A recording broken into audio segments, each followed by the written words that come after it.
Portfolio Committee on Transport is urging taxi associations to refrain from violence following that deadly confrontation on Wednesday. The committee's chairperson, Donald Selamolela, joins us now live for more on the story. Donald, thanks very much indeed for your time. And as expected, I think this was discussed in the Portfolio Committee as well.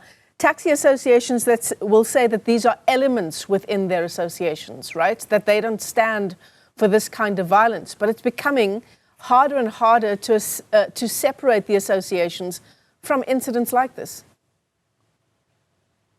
No, greetings to the viewers at home. A very seriously concerned. Maybe we must start by passing the condolences to the family that lost their loved one, and also sympathize with the community and all those who are aggrieved.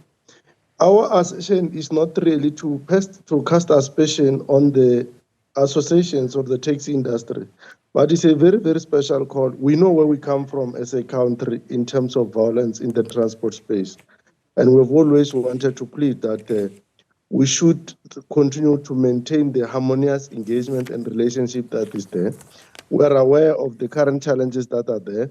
And I think we must also commend the MEC for Transport in Gauteng and the minister and the entire team for speedily reacting, especially for the MEC in Gauteng, for speedily reacting to quell the situation when it happened in this particular way. Donald, but we continue, as we said, to if you don't mind me interrupting you, Donald, as you know, the National Convention is taking place in Pretoria at the moment. If you'll just stand by for a moment.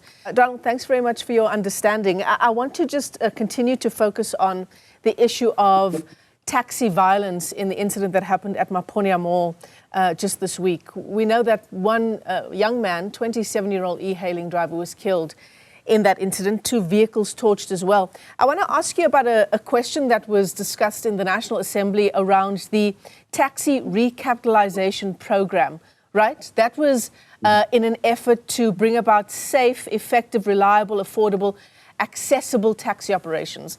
So part of the discussion that residents are having there is that they want to have the choice to use e-hailing drivers because of the condition of some of the taxis that are on the road. So what's the update on that recapitalization program? Has it been successful?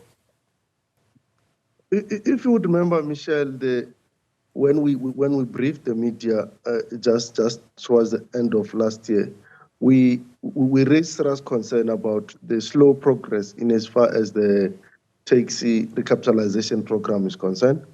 And the minister has actually even communicated that they are trying to reimagine how that particular process should then be able to be implemented, because they too acknowledge that there is no progress in a desirable manner. And there are a lot of factors that have obviously contributed to that. But the assurance is that they will be able to reimagine that, and we'll be meeting them on the 2nd of September as part of their strategic plan to brief us. And at the apex of the issues they're going to have to brief us about is how do we reimagine the recapitalization program so that our people can have a safer, reliable, efficient means of transport in as far as taxi is concerned. But I think the issue that we need to deal with and we need to assure the people of South Africa about is the issue of the e-hailing. It's a new industry that is emerging, and we must appreciate that it's unavoidable. And we call on the taxi industry to understand that they must always strive for mutual coexistence.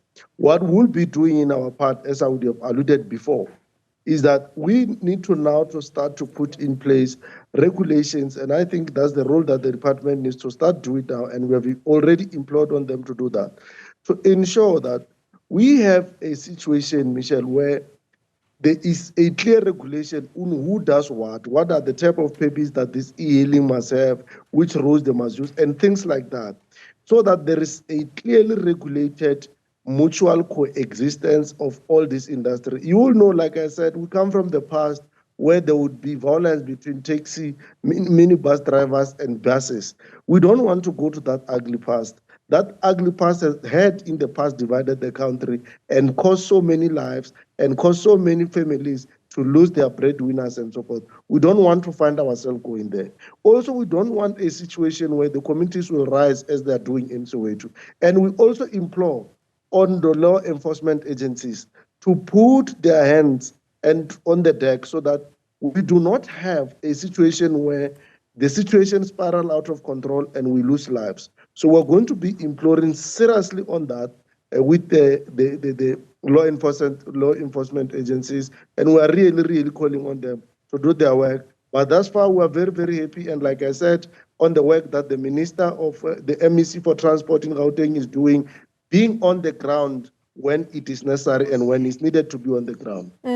I mean, that's very worrying that we're still discussing just how effective the recapitalization program is, because it's been more than 15 years since its inception.